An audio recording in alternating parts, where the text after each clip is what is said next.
Um, what made you start wanting to make film? Well, I started as a painter. I actually did large canvases, not quite this large, but huge canvases, and I wanted to see my paintings move. And so it was kind of from an artistic endeavor that I began this process. And it was fairly solitary, much like my painting was.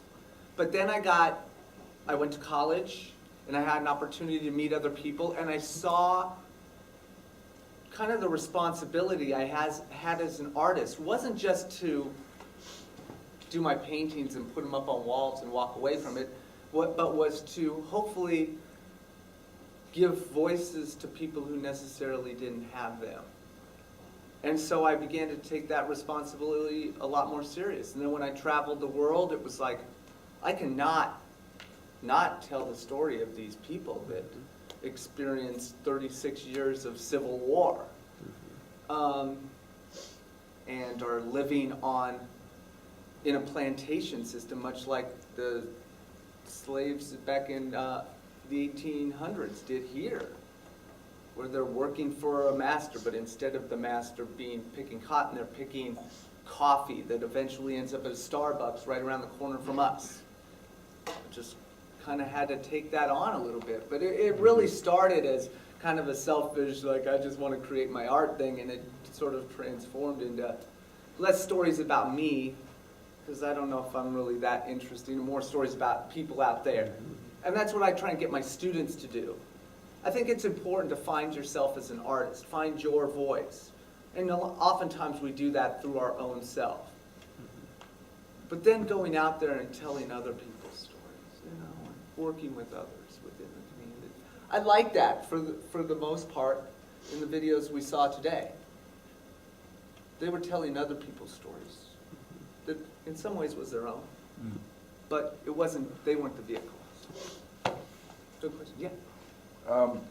There's a couple of popular movies out that kind of run the spectrum of the American experience. I haven't seen either of them, but one is called American Sniper, and the other one is called Selma, which for a large part is about Martin Luther King, who ironically was killed by an American sniper. And so I don't know if you've seen either of those, and maybe you could speak to their relative popularity and what do you think about that? Yeah, I have seen them both. As a matter of fact, I was in Washington, D.C. last week and got a chance to see Selma. I saw American Sniper the first night it came out because of all the hype, and I was interested to see, like, wow, I came away, I was a little taken aback by it. My own personal opinion on it felt very militaristic and biased. I didn't find many of the I didn't find any Muslim characters that were considered to be good people. They were all considered to be savages. Yeah. So I had huge problems with that film. Kind of have a problem with glorification of war, and it felt like there was a bit of that. Selma was an amazing movie. I wish the numbers for Selma were as large as they were for American Sniper, and I think that Selma is a film that, could be part of a school curriculum. I thought it was wonderful. And I'm interested by the fact that in many ways American Sniper is held up as this film that's award-winning and 7, 8 Oscar nominations, and Selma has like 1 or 2, one of them being for the song, but that an African-American woman director isn't even recognized for having the best picture. That doesn't make any, so that connection makes no, well, it makes sense to me because I understand that power structure that's taking place in Hollywood right now, but it makes no sense to me as a filmmaker. I work outside of that system, that area. It doesn't surprise me at all. They're both two different ends of the spectrum. However, it does one of the things that I do see as a similarity is violence in America that runs through it. We are a violent society, and choose that method quite a bit to solve our issues. So, let's back. Do Do you have a website where people can see the films you've done Um, on your business card or? Yeah, I've got my personal business cards. I've got my Avila card just for that, but I've got both here. My work, I'm in the process of putting up my older work. If you email me, you'll see links to both my website and a couple of small excerpts on Vimeo. But I mean, it was one of these things that like 10 years ago, I have pieces that are 10 years old that aren't going to go to festivals anymore that I'm going to start putting up there. Yeah, but see me after the meeting, I'll definitely get you that. Awesome. Yeah. So you spoke a little bit about, as you traveled the world, as you were exposed to people in poverty and the stark contrast between how we live our lives, here, kind of spoiled by, ubiquitous Wi-Fi.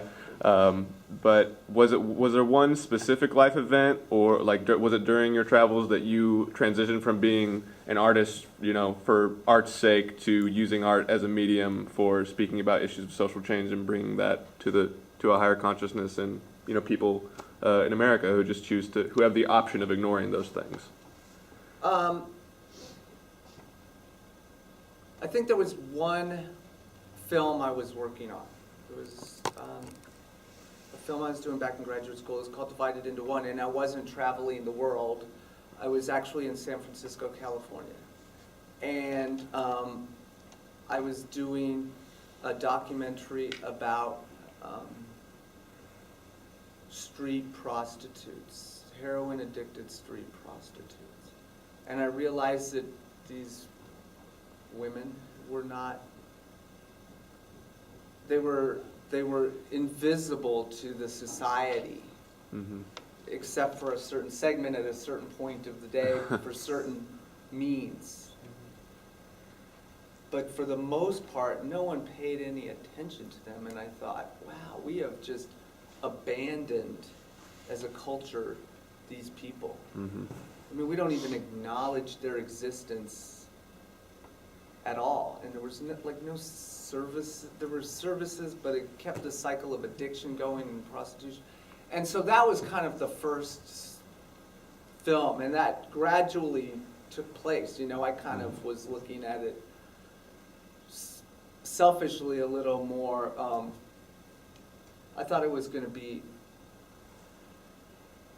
a grander film than it was, but it was still, I began to have compassion for these women in the film, and that sort of was like the real turning point, was that first film in that community. And I didn't even have to leave the country. And then when I started leaving the country, in October I got back from Cuba. I'm taking students down there, traveling with them next year, and beginning to work on a project. I don't know what it is at this point. I'm still working on a feature-length documentary right now that's sort of 5 years in the process. I'm editing it now. I can tell you more about that later after we're done here. But I really became aware of how silly this blockade was that we had up over this small island country that was 90 miles away, that had no power really in the global stage. And I thought, well, we're not even doing any business with Cuba, but yet we are clearly trading with China, another country that's communist, but they have something to give us, cheap TVs or cheap tables, whatever it might be. But Cuba, all they have really is coffee and sugar. Well, we can get that elsewhere. So we'll just keep them here. So it's constantly evolving and taking place. Okay. Thank you.